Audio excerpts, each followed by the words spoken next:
It is time to engage, and today we are back for Trek It or Wreck It in the grudge match rematch between the Orville and Discovery Season 2. So, because the shows were a bit out of order, we want to make... They didn't start on the same day. We are officially perfectly in sync now, talking about everything that aired the same day, the same night, sometimes the same hour, depending on where you are and what you're getting. But this is episode 203 for Discovery, Point of Light, versus 206, A Happy Refrain.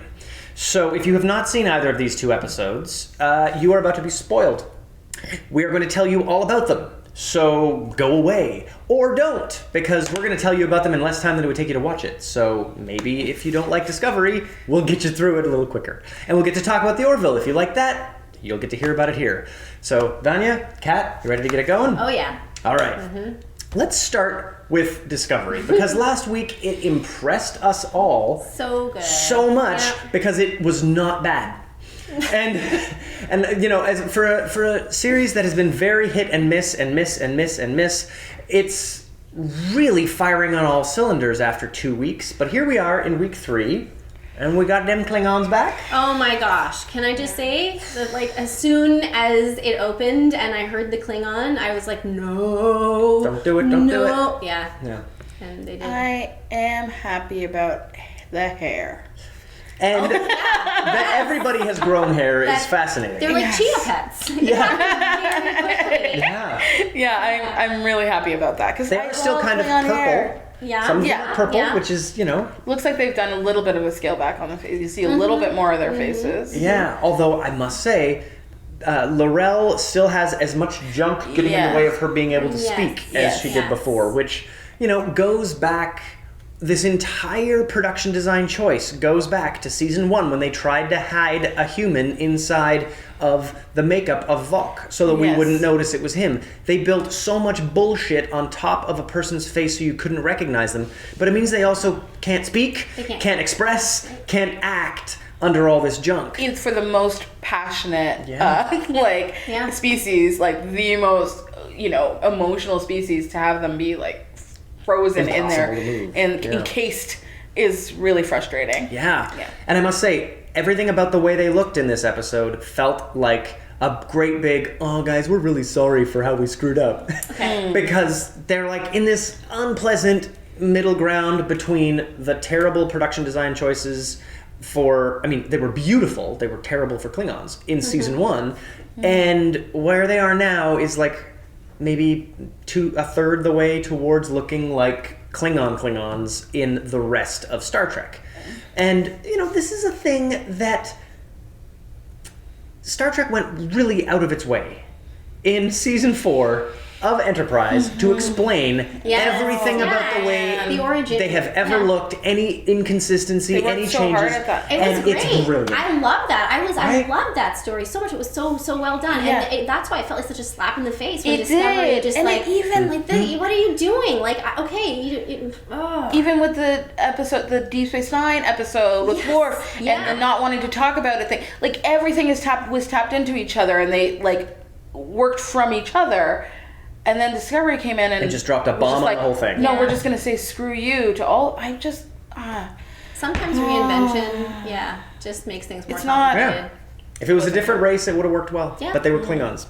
Anyway, we are now looking at something that looks a little bit more like a Klingon. And we're listening to Klingons speak English almost the whole time. Which is awesome. It feels a little more familiar again. Yeah. I don't mind ceremonial Klingon. Sure. Because it's kind of neat to watch stuff like that happen. But... You know, the idea in season 1 that they strictly speak Klingon and only Klingon, and now Laurel and Tyler and Federation Standard all happening at once, I can see how that would breed an anger amongst what's going on with the Klingon High Command. Sure. And it was fascinating to watch her try to hang on to power, because she's not in any way earned this. This is a ransom. She's a ransom. She's a ransom chancellor. That's true. The ransomware. Ransomware. All right, got it. Yeah, you found it. Yep. Yeah, I do like Laurel though. I if I feel like I want to see more of that actress. Yeah. I feel like it would make even more of an impact if we could see more of her. And I'd love to have her lose the Romanian accent. Yes, thank you. And also the one thing that made me confused was like, okay, wardrobe changes, that's fine, except she's wearing like an evening bed, very nice. Yeah. And the thing to me is that with her hair and everything, she keeps reminding me of Miss Piggy from the ballroom. Oh my and God. I don't know. And every time I see it, I swear to God, all I think is doo doo doo doo doo. She looks like Miss Piggy. Yes, it's Alien. It's Klingon Miss Piggy. Oh no. I'm sorry. No, I you're ruined right. It. I ruined it. No, it was. Don't worry. It was- Discovery ruined No, it. You just named it. I agree with you because I feel like the way we saw Klingon women in TNG, Yeah, it was like- they're warriors, right? They're warriors. I don't know why they had to I mean- soften her to this degree in order to make it In this fact, they- dichotomous statement of like, no, we're good, we're good. They could have. In fact, they had an opportunity to scale back on the whole cleavage thing that they did, kind of overdid in TNG, but still have her be Yeah. like Yeah. a warrior. You know, they could have done that. Well, but they showed full-on Klingon boobs. Oh yeah. Yes. So- Klingon Like rigid Klingon sex scenes, the whole Yeah, body we saw armor all that. boobs. body armor. Hell of a thing. I mean, we know what Klingon cleavage looks like from Lursa Yeah. and B'Etor, and it's not like that. But anyway, because it's hard to look at anything else with Lursa and B'Etor. It's really in your face. A lot of like things that I just remember. Speaking of boobs, just speaking of boobs On the topic. on the topic, body gore in this one too. The blood. Can we just sort of just Yeah. because the next thing I remember after the boobs was the blood splattering the camera. And the guts that, and hanging the out on the guts ground. hanging, and I've got to say, the least compelling fight scene I've ever seen. Yeah. Like, I'll take dun dun dun dun dun dun dun dun dun dun over Like slow that moving. Yeah, over that really boring wide shot of stuntmen doing things that are like kind of slow, and Look- they didn't ramp it up to make it look like it was moving well, and it wasn't choreographed well to make it look interesting, and it wasn't mean, shot well to make it look But it's interesting. not like they haven't done great fight sequences. They No, did with they Michelle did Yeoh great when they were in stuff. the Imperial. I Like know. they did Maybe some they have a great different fight sequences. choreographer or something, or don't maybe know. maybe it was the Disappointing. cinematography. I have no idea. You know what killed me was they had the fight, and then it was like plausible, like pause, and then like pan back and like Big Boss walks onto the stage. Yeah. And I was like, this is so video game. What the hell? Yeah. Like, come on. And then on the topic of video game, then Ninja Gaiden shows up, Yeah. and just like wipes everybody out, Yeah. and of course, it's Michelle Yeoh back again. Yeah, as that was weird. as the second worst character she's played on Star Trek. I don't know which is why worse. did they do this to her? I just like. I'm always so excited to see Michelle Yeoh. I just don't know what their plan is. I don't Yeah. think they have one. Well, their plan is that there's a spin-off show. Yeah, They're it's making a gonna be whole Section other 31, Michelle right? Yeoh Like Section Section 31. Yeah. Which I've got to say, in that moment when Tyler was like, "Well, I've heard about black badges, haven't seen one before." Yes, you have. Yeah. Discovery season 1, episode 3. Yes. They were There's guarding the doors. doors, They're yeah. everywhere. Again, who's writing and not Was he watching there? this show? Was he there yet? Was he on Discovery? There were so many people walking Was around with he- black was badges. he- Did they all No, I'm just saying, was leave? he in prison? Oh, he wasn't on the. Yeah. He wasn't. So maybe he hasn't seen. Unless it. they somehow passed like ships in the night, where all the guys with No, you're right, black 'cause he- badges just left when Tyler showed up. Like Sure, yeah. they established early right on that they're on they're there, on that ship. That they're on that ship. Yeah. And it's also Yeah. Discovery 1031. Like everything about Yeah. it was like leaning into the Section 31 thing, and then now It Michelle didn't need Yeoh's to be doing said, and she should. I find that sometimes they take a long way around. They don't take Mm. the straightest route, and I feel like to be stylistic, they try to do it in this roundabout way. They're too clever. It would be so much more effective if they just got to the point most of the time. Or they're stating something so obvious to us that's Yeah. an apology. Like, we've got the new uniforms. Yes. The Klingons are growing their hair back. This must be Section 31. I haven't seen black badges. And it's like, all of these things are apologies to Trekkies, but some of them are also explanations to non-Trekkies. And you need to pick which one you're going to do. Kind of Because I don't know that exposition or- anybody likes... I don't think either of those people are being served by these statements. You're absolutely right. Yeah. Because it becomes like, why are we're just like wasting time, by with these explanations. Yeah, they're growing the hair back. So- Obviously. Somebody seeing that for the first time would be like, okay. Yeah. Well, Right, what because their happened? whole thing was that, it was like they shaved it for the war, right? And Even then- though they were not at war when we first saw them. That's true. That's very true. Unless they're saying that was their plan. Because we all have talked about that the Klingons, that was their plan. Like, But before the war started, Cole was not planning on going to war. All of the people that were Skyped in to Kuzma's conversation were all clean-shaven. None of these people were at war. No. If Takuvma's like clan of people were doing that, that'd be one thing. So don't hang anything on it. Just give them hair Just give them and hair, pretend like they've always had hair. It's just like when, we see Worf for the first time, until later, there's no explanation, right? Yeah. So just let it happen. Exactly. Yeah. Or T'Pol's eyebrows.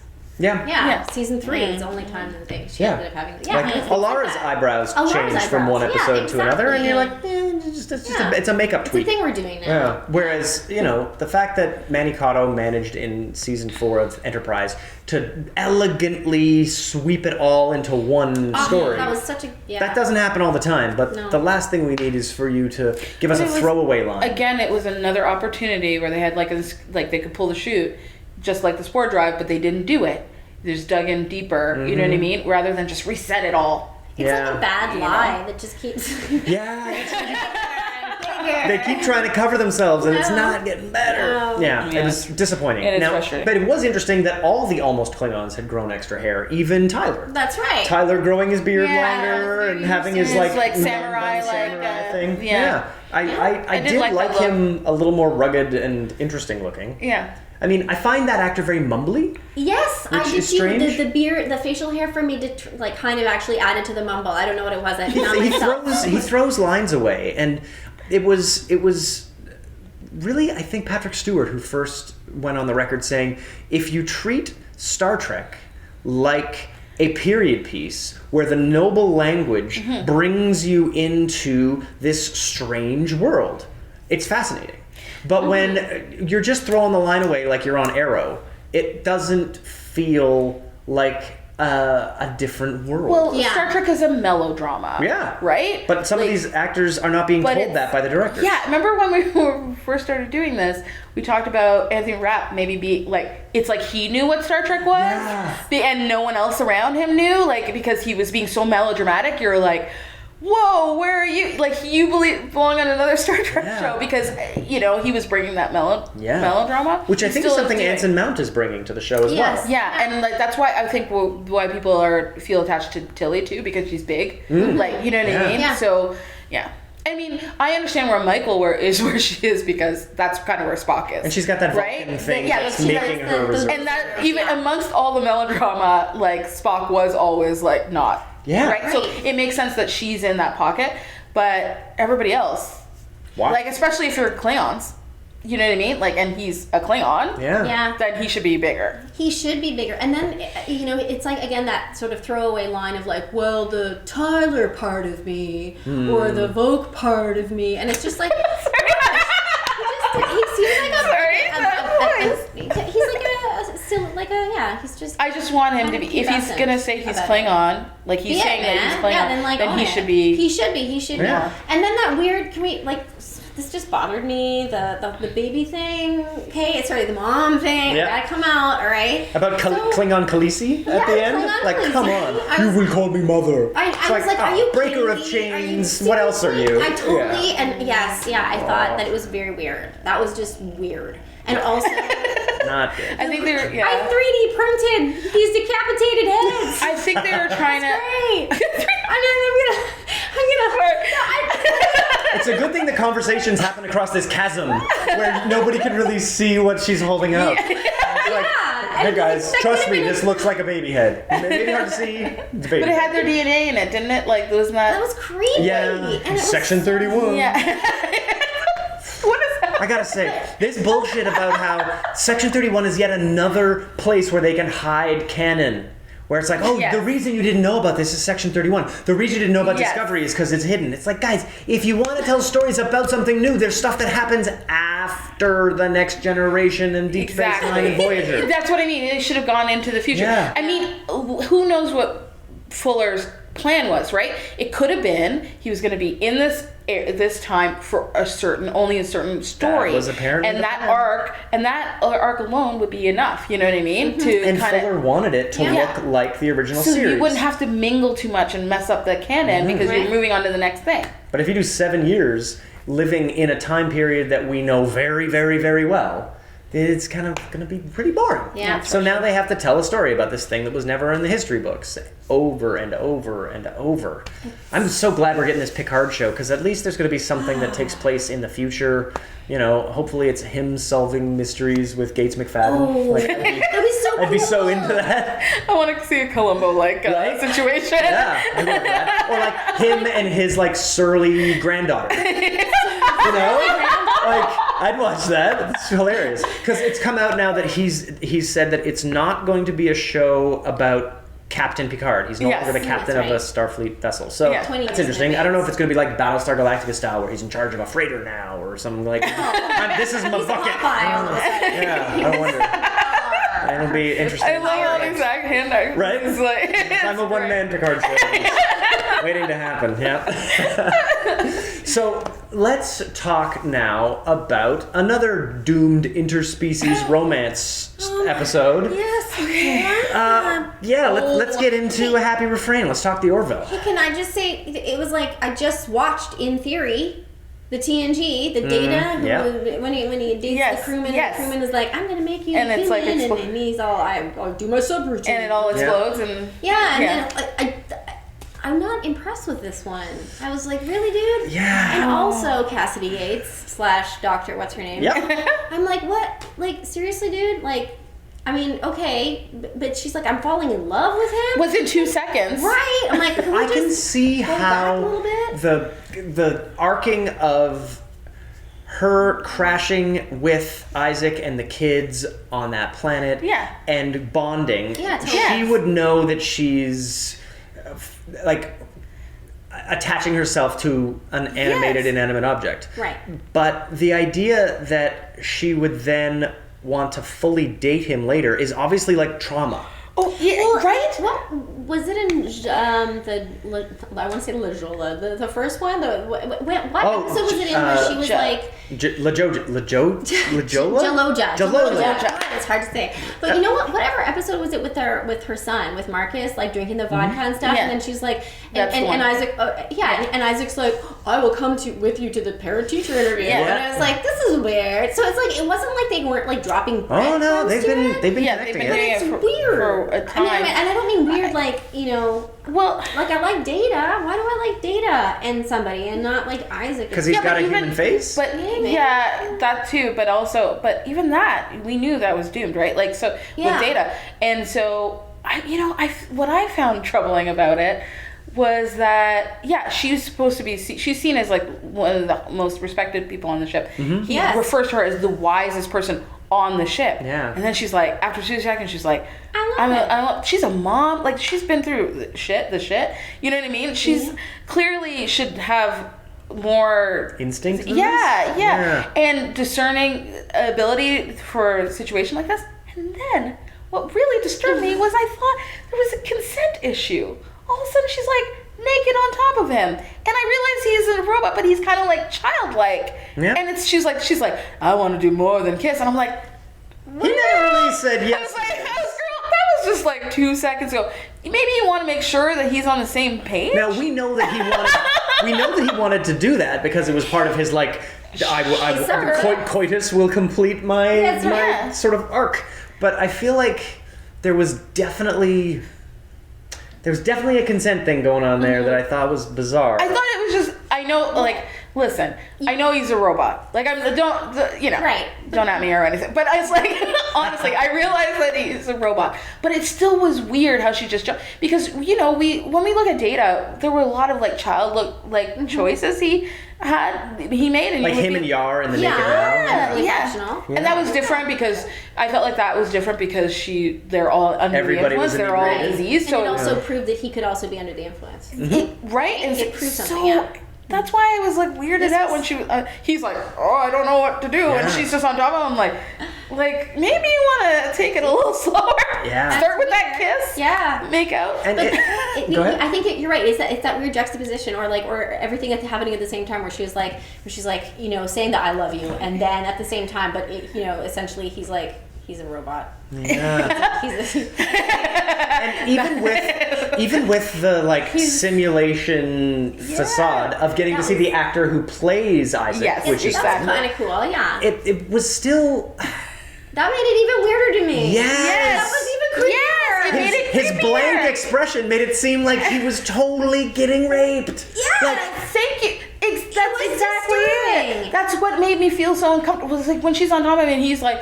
He's got no bedroom eyes. He He's has not like into that this. Edward Scissorhands face. Yeah. You know what I mean? Like where he doesn't know what to do. And here's the thing too, for a series that just did the pornographic consent thing, I mean not consent, but Yeah, pornographic the porn addiction addiction, thing, yeah. and like managed to address things in a really inclusive Mature, way, yeah. mature Yeah. way. This was just really weird, and I found myself thinking, how come she couldn't get a cool, complex storyline about something like that? She's a mom, she's tired, okay, maybe not the porn addiction thing, but because that was better. Yeah. with the mom. Yeah. But actually, that would be great because Interesting. if she was Maybe, all why not? addicted to the Who simulator, like Barkley, Yeah. then she would be like, Right. because she's so lonely, because she's a mom and she can't feel like That connected would to be something. more interesting. I could see being addicted to the simulator in that way. When you don't have a partner at all. But maybe Yeah. they didn't want to do that because she has kids, and that would lead to like neglect or something. Although I'm really sorry, but like I don't know what I would do with a robot date if I had my kids around. And Mommy's that's just gonna another go thing to that's this kind of bedroom confusing. with a robot now. I don't. Her relationship with him will confuse Her children. her children, It's right? just weird, guys. And the fact that she jumped to being like in love with him, and kind of annoyed that, he wasn't ready to date her, like not understanding that right away. I mean, that scene did make me laugh when he was in his when he was in his I'm expecting my dinner. You don't need dinner. There was some good humor in this that episode. it gave me a chuckle Yeah. for sure, but that, I don't know, that made me uncomfortable, and now I see that you guys were a little Yeah, and having Norm Macdonald also take on a human that was very weird. facade to be able to have a conversation that he was like, I'm gonna get in now because I Yeah. look like a human. It creates this I don't know, speciesist racism thing going Yeah, on, where like maybe she's only into humans, but you shouldn't try to be one. Yeah. Just then to don't get the then doctor. don't it's weird to force other people to into that. Where it's like you look at something, like with Odo and like him being a different species, like he's not, no one's expecting him to change in order to have relationships Yeah. with people. But he had an expectation of himself, and so Yeah. I mean, but it's weird. I mean, maybe if they addressed it like that, like Yeah, because if it's on himself, that's his Right. own insecurity that he needs to work through. But this robot is not insecure. He's still narcissistic and horrible. Right? She's Like that's- projecting her wants Right. onto him. Ugh. Yeah. very, very interesting. And for as much as we've been talking about it, like really nothing really happens. in Yeah, it. this Like, is it a was B like- plot Yeah. to an episode about something else. The fact that this entire episode, if you're watching an episode of Star Trek, this is the sort of thing that happens in the background while they're investigating this binary system that, oh no, we're getting pulled into it. How do we solve this? Oh no, Isaac's compromised. Yeah. He can't fix it. That's normally the jeopardy. Yes. There was no jeopardy in this beyond emotion, which made this feel like half a Star Trek episode, two-parter, and we missed the part that actually had the plot. Right. And It was very strange. And the when a show, like an episode, totally hinges, it's not a musical, that totally hinges on music. Yeah. You're like, kind of like, and I did think, I'm a sucker, guys, because I don't know, it's sex and, sex. Freudian. Back to the sex scene. Singing in the Rain is maybe one of the films that I've seen the most in the cinema even. Yeah. I go every time it's out in the cinema. I buy a ticket pretty much every time unless I'm doing anything else. So I'm really tied to that musical, and so I was a sucker, right? I was just like, oh, you're kidding me, the symphony, and then the thing, the rain, and all that. I was like, oh, that's nice, but also I was like, oh no, It's still got the icky. Yeah. when they're walking towards the simulator in the end. Yeah. It was. I found that bizarre. Because that's Although, where they have to go to. as much as it's the That's- only place he's got the simulated Junk. business. It was no mechanical failure. You don't have to brag about it. It was a very there are some amusing moments in this episode that I liked. I also really enjoyed Bortus's mustache. Oh my gosh, And it yeah, really made totally. me think about the Klingons growing their hair back. Yes. And it's just all this is Yeah, happening it did. in one. This And that doing relationships. that really little thing was the B story. Yeah. The B story was Bortus's mustache. What? But it was, yeah. That's not a B story. That's like a gag. I kind of like the mustache. It made me wonder how the Klingons stay hairless during a war, and whether they require follicle stimulators to like start them up at the end of the war. I was like, that's where my brain was, because I was so bored by this episode of Discovery. And then I was also very bored by this episode of the Orville, because it was just like, I kept expecting them to duck out of the B plot to get into some kind of harrowing thing. I thought honestly that like she would, she'd find her self-worth. Yeah. that again, same thing, that like that dire kind of dilemma or some kind of first contact issue or whatever would kind of put everything into perspective. Kind of like the Bortus thing with the porn. Yep. I was even comparing it Orville to Orville in order for my expectations. I felt like, I felt it would have been a good episode if she discovered through, like you said, through him that she was lonely, you know what I mean? And then she kind of let him down easy, except she was just mean. Or for him to realialize that even though he thinks a program ends with sex, maybe it doesn't, and it kind of opens the door to humanity. But it kind of, no, he didn't really. He just learned a way to apologize. Yeah, he didn't and really. Then he realized there was a whole other experience to gather data from. Yeah, it wasn't. And so decided to continue a relationship. So it's not real. It's still an experiment for him. It is. Yeah. I mean, it's an experimental idea for Claire, but for her heart's in it. So it's a strange. I mean, the conversation he has with Ed about how stripping out all of the Claire experiences is damaging his code. Yes, that was... It was an interesting, like, the closest thing to love you have is this. Sunshine, sunshine kind of moment part of also navigating relationships is, even if you care about each other, or in his...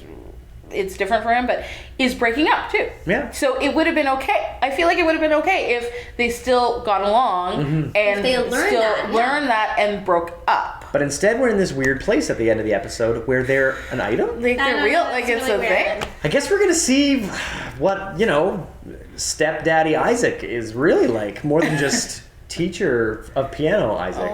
It's gonna be curious. I'm not sure. There were a lot of strange choices. Like in both shows, there were a lot of strange choices.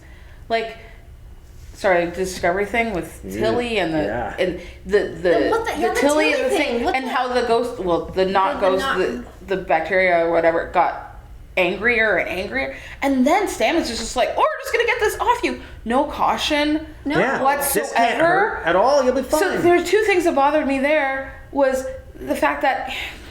I always say that in Star Trek, when something's wrong with your body, the good thing about Star Trek, and like it's just different from like zombie films or any other sci-fi thing, or even like Buffy and everything that I've watched. Put you back together. They go, "Oh, something's wrong with me. Oh, I gotta go to sickbay!" Like immediately. Yeah. They don't hide it, and that's the great thing about Star Trek, because they're scientists, so they're like, I shouldn't be hiding this weird thing that's happening with my head. I should be going in. Here's what really bothered me about that scenario. First, they're like, no, it's multicellular. Ha ha ha, and she's talking, and she has now a way to communicate, and she's a multicellular entity. Yeah. And they don't. Why would you not keep it like that? Why would you not add? They're just like, we don't give a shit. We're just gonna take her, put her in here, and we're just gonna forget about our first contact. Yeah. That's technically first contact. Yeah, and Tilly did not. She's asking her questions, and she says she wants to speak to Stamets. And it's so urgent. Specifically, and she doesn't say, "Listen, okay, he's here. What do you want to say to him?" Yeah. No, what do you say to him? And the fact that this episode didn't end. They're scientists. This episode didn't end. It stopped. Oh yeah. There was no ending. It didn't get anywhere. I can't remember. I have a really hard time remembering this episode, and I just saw it because it had no beginning.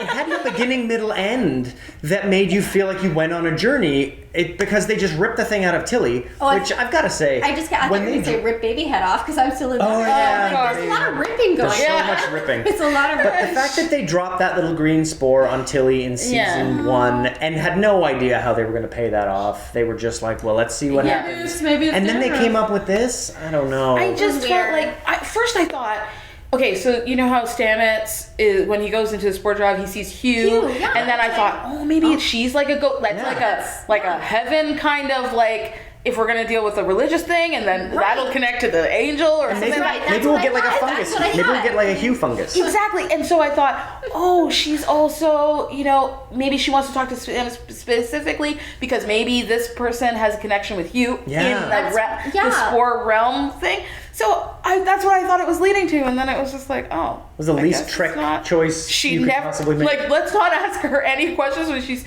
It's not like she was just like, I just want to talk. She was specific about the person she wanted to talk to. And here's a weird thing too. Even though they decided that she was not a ghost or any kind of like non-corporeal entity, okay, they were still treating her like one. They were still like, no, I will win. I'm not giving in to you. And it's like, that's so crazy. It's like maybe a supernatural thing. It's so bizarre because maybe Burnham should have been there because Burnham was like, listen, it's not that she was so Vulcan actually in her and how she broke everything down and problem solved it. I was like, yeah, go Burnham, because she's like, you're not insane. This isn't a ghost. This is science. Yeah. And I was like, yeah, maybe she should have been there. Maybe she would have been the one to say, wait, before we just like retract this thing willy-nilly, we don't even know what it's going to do to Tilly. Like, we're just going to throw this gun on her. And her nervous system. I'm sorry. What is that? So I was just and nobody consults a doctor at any time during this extraction. Yeah, and it's like Hugh died, and they were like, "We're just gonna." They have that doctor, and she's good. She's good. Like, I think she, in theory, was like always the chief medical officer. Oh, okay. Because we never met. We never met. Yeah, and so it's just like they have her there sometimes, but she probably should have been there. They should have called her, and probably Burnham should have been there because she's the Xeno. Yeah, she was the one who established it exactly. Yeah, so then she should be there to be like, wait, maybe we don't know how this is going to affect her. Yeah, because Stamets is a bit crazy still. But and also he's still doing very strange things. He did the spore drive, and he gets weird after that. Remember? Oh, maybe that's why he's doing. He's all like, how he gets all that extra energy, and he's all like pumped up after because it's like a drug. Don't ask him what to do. After he's done that. And maybe he can start just be like, wait. Yeah, friends don't let friends drive with spores in them. That's right. It's not right. Friends don't let friends extract multicellular organisms. Not cool. Just random. She's just there. It's gonna hurt, and then maybe we can stop it from not. Maybe we can talk about how we can make it not hurt. Yeah. Do you know what I mean? Before we start doing this. Yeah. That's a weird choice to make. I was not impressed by many things in this episode. So I feel like in both episodes, in the Orville one, it's just like people cause each other pain or discomfort or make them feel uncomfortable without looking at the consequences, of the whole entire thing. The only time for me in Discovery where it was like, oh, we're going to talk about the consequences and feelings is with Amanda and Burnham when they're having those conversations with Spock, where I was like, okay, like she's not just coming out and asking Burnham exactly what she did. Like they're thinking about each other's feelings. She's like, I hurt your kid, you know what I mean? But I'm also your kid. Like, they're taking this ease when maybe that's the one time they should be like, spill your guts. Yeah, tell me everything now. Yeah, the other thing too that bothered me, I was like, well, okay, so Spock at this point, even if he was younger, was still learning, was highly in control of his feelings and emotions. So how could he possibly be hurt, even if it was really badly, by Burnham? Because to admit to that and to be changed by that would admit to being in an emotional state and respond in an emotional state. Sorry, this is where my brain. I was like, they're teasing something out that seems impossible. Well, and I'm never fond of that. Saying that he's a psychopath, and they're like, "Oh, emotional dissociation." A complete lack of empathy. A lack of empathy. Yeah. That's right. And I was like, code for psychopath. I think what Spock they're trying to do is create a connection between Burnham and him, like with the Red Angel thing, because he had experienced that, where there is some sort of like psychic connection between them, kind of thing, so that he could have an emotional response to something that she could do to him that would create that, I guess. And they also, was it Mom Amanda who says that the Red Angel like hurt him but like protect or came to you as beautiful or something? It's like, right, I don't know what they're aiming, that kind of, I got caught up on that. I was like, were you dropping something here? I don't know. At this point we're looking for solutions for the writers, which is never like, I feel like we're digging for maybe it's this, and watching it might not be any of the things that were created, and seeing the bad solutions they come up with to explain things just crack me up. Like when Pike calls somebody on a screen, which is what we see happen all the time on The Next Generation, then on the original series, all the way into Voyager. And the guy he's talking to has to say, gee, Pike, you're one of the only people who still uses screens. It's like, Guys, Oh my gosh. this is the only way to make a phone call in 100 years. Yes. So why do you need to hang a lantern on that? I forgot about the dumb 3D Yeah, just thing.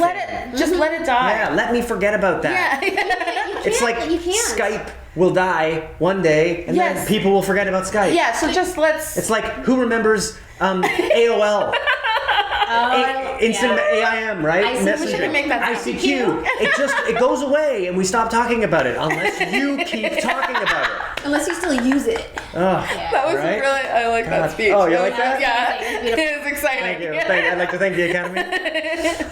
I think the only reason they kept that 3D thing in there again was because they wanted desperately that one shot of both of like Which Burnham. was cool. It was cool. It was cool. I liked watching it. I said to you, I was like, that's pretty cool. That's Yeah. pretty sick. Yes, yeah, But yeah. you know, at the same time, I was like, really? Because I think. And you know, a conversation between the Klingon homeworld and Burnham, maybe they're on like BlackBerry Instant Messenger, and they've got their own little thing going Sure. on. I believe that, but we know how Starfleet talks. We've seen that a whole heck of a lot. So like, sticking to that would be great. The very worst thing you can do to make something go away is to continually bring it up. You talked about it with like Supergirl when they were like trying so hard not to say Superman so hard that they kept saying your cousin, which made you think about Superman more. Yeah. In the moment they gave in, because I started watching the show, the moment they gave in to saying Superman, all of a sudden I stopped It's not thinking so about bad. it. You know what I mean? I was just like, if you say Clark, if you say Superman, I'm good. But if you say your cousin, it makes me think about cousin. Oh who yes, is Superman. Kal-El, Yeah. When I think about it longer. Yeah. You know what I mean? And I feel like we're in a place now with Spock where he's Superman on the Yes. Supergirl show. Yes. And it's that thing that Agents Brother. of S.H.I.E.L.D. managed to always, like, steer away from, which is like oh man, Iron Man just left 2 minutes ago, you missed him. And it's like, we know he's never going to be on the show. Stop pokerooing it for us. And I think because we know that there's a guy who plays Spock, he's coming, we've heard his voice, he's going to be on the show. It's just like they're in a really weird place right now. It's the third person to play Spock, not counting some of the Search for Spock like doubles and younger people. And it's just like we're recasting these characters so frequently. We've reinvented Spock's Honestly, new look. Yeah. We really have. We've made him blonde, and he's got really cool ridges. And braces for no reason. God, just imagine if all the shots we've seen of this guy with the beard is just faking us out for the fact that Vulcans are now being reinvented again. Yeah. Oh no.